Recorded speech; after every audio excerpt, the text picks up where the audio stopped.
Berikut adalah biografi dari Sunan Kalijaga. Sunan Kalijaga yang bernama asli Raden Said diyakini lahir pada sekitar tahun 1430-an.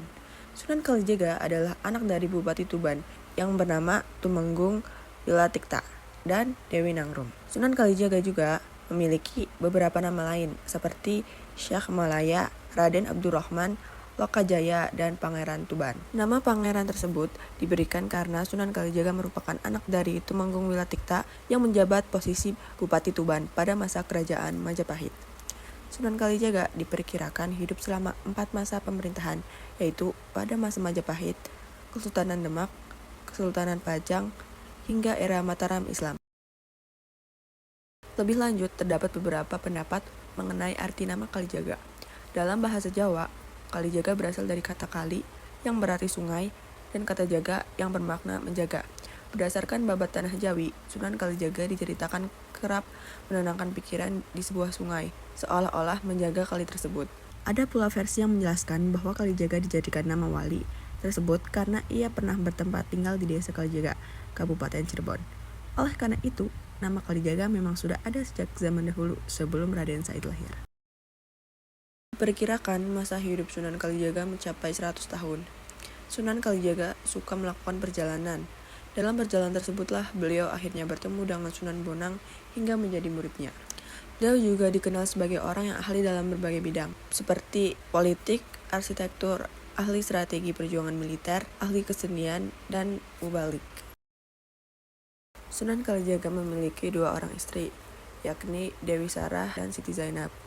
Dari pernikahannya dengan Dewi Sarah, beliau memiliki 3 anak, yakni Raden Umar Said, yaitu Sunan Muria, Dewi Rukayah, dan Dewi Sofiah.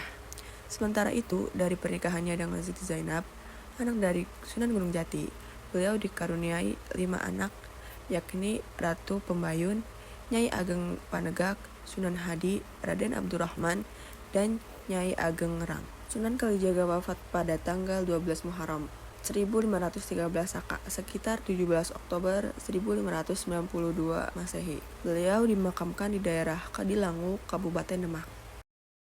Kemudian ada beberapa peninggalan dari Sunan Kalijaga. Yang pertama, Masjid Kedondong Kulon Progo. Yang kedua, Tuksi Beduk. Dan yang ketiga, Sendang Kasihan. Yang terakhir, Sendang Kemuning. Cara dakwah Sunan Kalijaga. Sunan Kalijaga dikenal dengan cara dakwahnya yang menggunakan pendekatan seni dan budaya. Salah satu cara dakwahnya menggunakan pertunjukan wayang yang saat itu sangat-sangat digemari oleh masyarakat. Strategi dakwah ini berhasil, salah satunya karena pertunjukan yang dibuat Sunan Kalijaga tidak mematok harga bagi siapa saja yang melihat. Selain wayang, beliau juga menggunakan bentuk seni lain seperti ukiran, gamelan, nyanyian, dan pakaian. Dalam seni ukir, perlahan beliau menggantikan ukiran manusia dan hewan dengan seni ukir dedaunan. Kemudian pada seni gamelan, Sunan Kalijaga menciptakan gong sekaten dan diberi nama Syahadatain yang hingga saat kini masih ditabuh pada perayaan Maulid Nabi di sekitaran halaman Masjid Agung Demak. Sunan Kalijaga menciptakan berbagai lagu seperti Lir Ilir, Gundul Pacul, Kidung Rumeksa Ingungi, Seling Sirbengi, dan Suluk Linglung. Dari seni berpakaian, beliau diyakini sebagai pencipta baju takwa yang melekat pada kebudayaan Jawa dengan ciri khas blangkon dan surjan. Penampilan yang dekat dengan masyarakat ini menjadikannya mudah diterima dibanding para wali lainnya yang berdakwah menggunakan jubah. Sunan Kalijaga juga menyisipkan beberapa falsafah Islam dalam nilai-nilai budaya setempat. Salah satunya adalah filosofi urip iku urup, yang bermakna bahwa hidup hendaknya memberi manfaat bagi orang di sekitar. Bagi masyarakat yang kala itu masih menganut kepercayaan lama, cara dakwah beliau menjadi mudah diterima karena tidak menentang adat yang ada.